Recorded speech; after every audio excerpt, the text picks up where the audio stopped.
평화로워 보이는 한강 하류에서 보내온 제보 한 통. 삼각망을 쳐가지고 지금 걷고 있습니다. 근데 여기 로프에 매달려 있네요. 저 앞에도 있죠. 저 로프에 저 앞에도 이렇게 매달려 있습니다. 잡힌 물고기를 확인하기 위해 그물을 걷어올려 보니 물고기는 안 잡히고 웬 수상한 물체만 가득 딸려온 겁니다. 이게 뭐죠? 두 눈으로 보고도 믿기지 않는 상황. 직접 이 물체를 잡은 어민들을 만나서 자세한 이야기를 들어봤습니다. 예, 이런 망에서 나온 거예요. 네. 당시 현장 사진을 확인해 봤는데요. 고기잡이 망에서 나온 건 거의 다 의문의 물체였고 그나마 잡힌 물고기는 죽은 상태였다고 합니다. 진짜 이거는 지금까지 어물 생활하면서 이 정도의 양은 대단하다 그렇게 말씀드렸죠.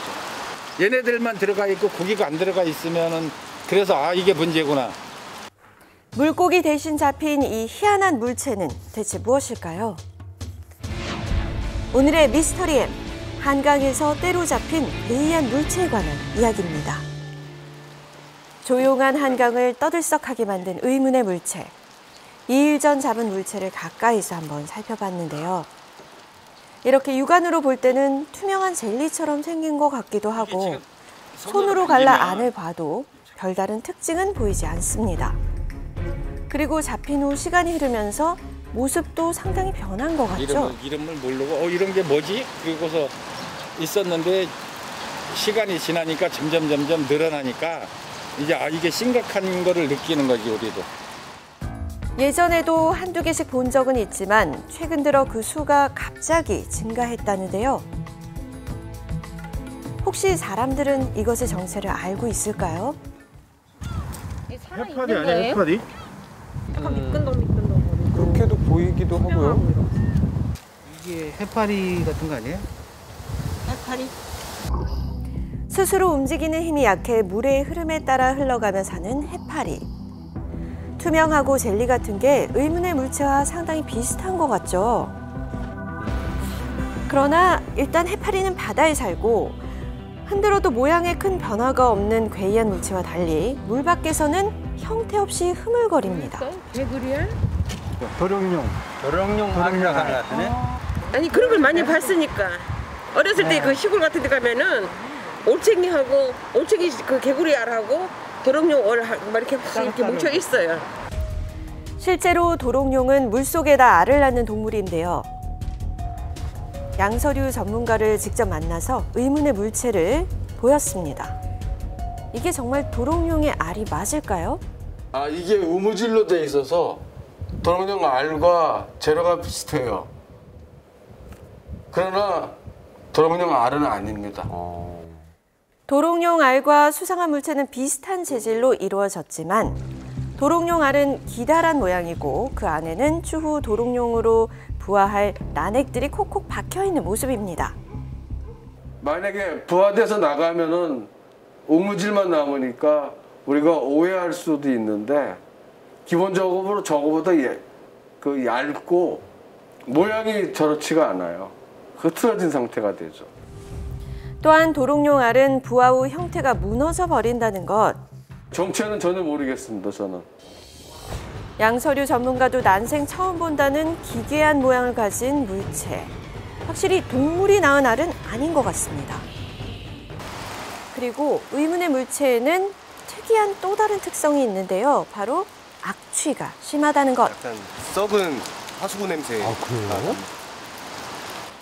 괴이한 모양에 참기 힘든 악취까지 뿜어내는 이 물체를 더 자세히 살펴보기 위해 과학연구소를 방문해서 어떤 성분으로 이루어졌는지 정확한 분석을 의뢰했습니다. 암모니아 계통의 가스를 잘 감지하는 그런 기계입니다. 먼저 엄청난 악취의 원인을 찾기 위해 암모니아 수치를 재봤는데요. 숫자가 쭉쭉 올라가더니 22에서 멈춥니다. 물체가 암모니아를 내뿜기 때문에 고약한 냄새가 난 거였네요. 이번에는 내부가 어떤 물질로 구성됐는지 확인하기 위해서 칼로 일부를 잘라서 현미경으로 관찰해 봅니다. 수분으로 이루어진 상태고 투명한 젤라틴 상태라고 볼 수 있습니다. 의외로 내부는 대부분 물로만 구성됐다는 건데요. 그렇다면 이것의 정체가 뭔가요? 99.6%가 물인 큰빛 이끼벌레의 사체입니다. 아니, 우리가 아는 벌레 모양과 너무 다른데 이게 벌레라고요? 큰빛 이끼벌레라는 다소 생소한 생물에 대해서 좀 더 자세히 알아보기 위해서 인터넷을 검색하던 중 이 분야의 권위자를 알게 됐는데요. 오랫동안 큰빛 이끼벌레를 연구한 전문가를 만나 자세한 이야기를 들어봤습니다. 이 동물의 학명은 팩티네텔라 매그니피카이고요. 한국명은 제가 장명을 했는데 큰빛 이끼벌레입니다. 바위나 이런 거에 붙어있는 이끼처럼 보인다 그래서 이끼벌레라는 이름을 가지고 있어요. 분체를 구성하고 있는 생명체의 한 단위는 개충이라고 합니다. 그거는 1mm 내외입니다. 겉보기에는 커다란 크기의 한 생명체 같지만 알고 보면 1mm짜리 아주 작은 개충들이 모이고 모여서 하나의 큰 덩어리를 이루고 있는 동물입니다. 확대를 하면 빛 모양처럼 보인다고 해서 큰빛 이끼벌레라고 하네요. 눈에 보이지 않는 생물들의 서식처가 되거든요. 그런 것들이 한꺼번에 죽으면 냄새가 나는 걸로. 표면의 개충들이 죽게 되면 모양도 투명하게 변하고 심한 악취도 풍긴다고 합니다. 그렇다면 큰빛 이끼벌레는 어디서 어떻게 살까요? 물이 그렇게 유속이 빠르지 않은 곳에서 커질 수가 있고 수온이 20도 이상에서만 성장을 할 수 있어요. 유속이 느린 장소를 찾다가 적당한 장소를 발견하면 바위 등에 붙어서 스스로 생식을 하며 점차 크기를 키워나간다는데요. 혹시 나쁜 영향은 없나요? 이 종은 독성이 전혀 없습니다. 그런데 바위 위에 붙거나 또는 어망에 붙어요. 그러면 어망에 그게 와서 붙으면 덩어리가 이렇게 커지잖아요. 그러면 물고기가 잡힐 수 있는 공간이 없죠. 공간 경쟁에 있어서 다른 생물체를 약간 나쁜 영향을 미치게 되겠죠. 큰빛 이끼벌레는 생각보다 멀지 않은 곳에서 만날 수 있는데요. 대부분 우리나라 4대강 부근에서 서식 중입니다. 특히 날이 따뜻해진 요즘 많이 발견된다고 하는데요. 독성이 없어 수질 오염을 일으키거나 사람에게 해가 되진 않지만 어민들에게 피해를 줄 수 있는 만큼 관리가 필요해 보입니다.